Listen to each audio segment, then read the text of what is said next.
देखो, इंसान की जिंदगी में ना सुख दुख उसके हाथ में, मुझे ऐसा लगता है। बाकी आपका अपना ओपिनियन है, गांड मराओ। पर मुझे लगता है कि आप चाहो तो दुखी रहोगे, नहीं तो खुशी खुश हो। जैसे अभी मेरा ब्रेकअप हुआ तो मैं 2 दिन तो दुखी रहा, फिर उसके बाद सोचा कि डेली के 400-500 रुपए बच तो रहे हैं, पैसा ही तो सब कुछ है, पैसा है तो प्यार है, तो मैं पैसा बचा लेता हूं, बाद में आ जाएगी। पर यार कितना भी पॉजिटिव हो जाओ, पर दिल का दर्द बहुत खतरनाक होता है, आप झेल नहीं पाते। मैं दुखी रहने लगा, इतना दुखी रहने लगा कि पूछो मत। मैं दीवार को देख के पूरे दिन निकाल देता था। घर वाले भी कहते थे ऐसे कौन सी इंटरेस्टिंग चीज लगी हुई है। और सेम दीवार को देखता था, घर वाले भाई प्यार करते हैं, मोहब्बत करते हैं, उस दीवार पे टीवी लगा दी, उस पे सूर्यवंशम लगा दिया कि एक धोखेबाज जाएगी, दूसरी है जो तुझे बिना किसी चीज के भी एक्सेप्ट कर लेगी।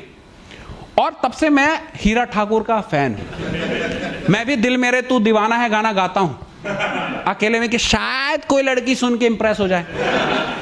पर मेरे पड़ोस में एक आंटी रहती थी, आंटी इंप्रेस हो गई, कह रही गाना सुन के तुम्हारी ना नींद आ जाती है मुझे। मैं खुश हो गया, मैंने कहा इतना अच्छा गाता हूं, क्योंकि आपके जिस टैलेंट की तारीफ करे तो खुश हो जाते हो ना। कहती नहीं इतना वाहियात गाता है। तो मैं बहुत पॉजिटिव इंसान हूं, मैं किसी भी चीज से पॉजिटिविटी ढूंढ लेता हूं, क्योंकि यार जिंदगी एक बार मिली है, खुश होके जियो ना, क्यों गम में बितानी। एक ही गम को लेके बैठे हुए हैं, चली गई चली गई चली गई, इतना प्यार किया फिर भी चली गई, चली गई तो चली गई भाई, मूव ऑन। पर इतना आसान नहीं होता। मैंने 400 रुपए बचाए थे दिन के, 1000 रुपए ठेके पे उड़ाता था।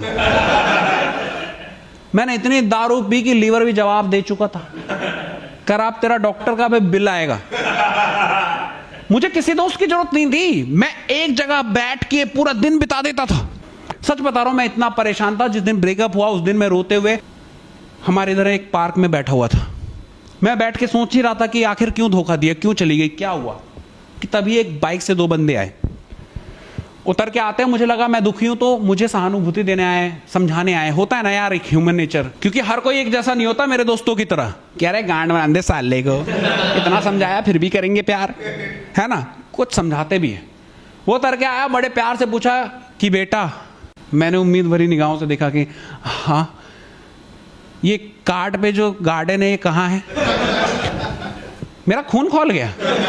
मैं भोसड़ी के एक बार मेरी हालत देख, यहां बर्बादी का तू जश्न मनाने जा रहा है।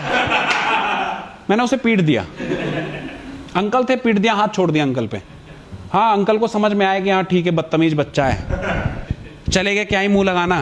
कहने लगे कीचड़ में पत्थर मारूंगा तो कीचड़ मेरे ऊपर गिरेंगे, है ना। फिर मैं इतना दुखी रहने लगा, घर पे गया, घर वाले चिल्लाने लगे। मैंने एक्सेप्ट कर लिया, मैंने कहा मैं कीचड़ हूं, मुझ पे पत्थर मारोगे छींटे तुम पे पड़ेंगे, अगर समझदार हो तो मुंह मत लगाओ, मुझे मेरे हाल पे छोड़ दो। क्योंकि मिडिल क्लास आदमी ना अपनी बेवफाई पे भी नहीं रो सकता यार, गम नहीं मना सकता, क्योंकि मिडिल क्लास की मोहब्बत नीलाम हो जाती है। आप साले इतने ज्यादा चीजें दिखाने लगते हो ना, और दुख भी दिखने लगता है भाई, करने को कुछ है ही नहीं उसके अलावा। वही चली गई, यहां ना गाड़ी है, ना कोई आंसू पूछने वाला दोस्त, क्योंकि जेब में नोट नहीं है।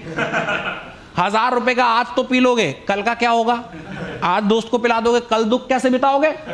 तो भाई सोचना पड़ता है। अब मैं इसी चक्कर में, मेरे आसपास कोई दोस्त तो थे नहीं और मैं बहुत दुखी था। और असल बात बताऊं तो इन्हीं दोस्तों की वजह से मैं प्रॉब्लम में आया था। वो लड़की मिली थी मुझे एक शादी में, और अच्छा खासा मैं खुश था जिंदगी में। कहता देख तेरे को देख रही है। वो नहीं देख रही थी, मुझे भी लगा कि वो देख रही है, क्योंकि हमेशा हम अपने आप को समझते हैं ना। कभी देखा आपने 3-4 दोस्त जा रहे हो रैंडम कहीं बाइक से, कोई भी लड़की एक जगह देख ले तो सब बोलते हैं हम, मुझे देख रही थी, अरे एक दूसरे को चलेंगे भोसड़े का तुझ में क्या है ऐसा। वो मुझे नहीं देख रही थी, पर मैं उसके पीछे पड़ गया, पीछे पड़ा, अच्छा खासी बातचीत हुई, एक बॉन्डिंग बनी। और स्टार्टिंग में उसे मैं बहुत पसंद आ रहा था, मेरे को खूब तारीफ करती थी, how I am so lucky, you are the best, ये वो। मुझे भी लगा कि बहन चो इतना, आईने में देखता था और हंसता था। मैंने कहा असली हीरे की परख जौहरी के पास ही है, पहचान गई ना। और मेरी दादी भी सुनाती थी कहानी की, तेरी एक प्यारी सी दुल्हनिया बनेगी जो तेरे को ऐसे ऐसे बताएगी। तो मुझे लगा शायद वही है।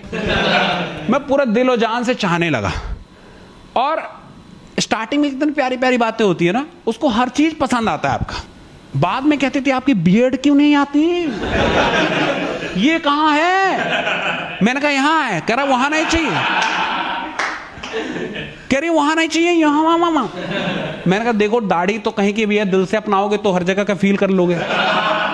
भाई ऑब्जेक्शन उठाने लगी, हर चीज में उसको प्रॉब्लम होने लगी। पहले मेरी बातों पे खूब हंसती थी, कहती अब चूतिया वाली बातें मत करिए करो। मैं समझ गया था बेटा कहीं ना कहीं टाका भिड़ा हुआ है।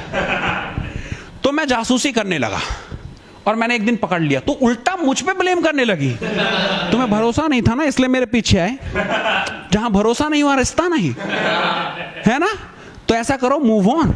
मैंने कहा बहन मेरा ही नुकसान हो गया, क्योंकि मैं तो कहता ये कि रिश्ते सही हो जाएंगे, मैं उसे पकड़ लूंगा, जो भी चीजें सॉर्ट आउट हो जाएगी। उसने मुझे ही छोड़ दिया, तो पकड़ी गई वो, लेकिन फायदा उसका हो गया। अब उसको किसी चीज की छुपाने की जरूरत ही नहीं, तो जो मैं करता था वो कर गई। निगेटिव चीज में भी पॉजिटिविटी निकाल लिया। और चूतिया किसका घटा? तो बेटा अगर लौंडे प्यार में हो तो शक मत करो, ओनली फक करो, क्योंकि वो तुम्हें छोड़ देगी भाई, उस पर ऑप्शन है। तो जब तक चल रहा है चलन दो, मौज लो, रोज लो, ना मिले तो खोज लो।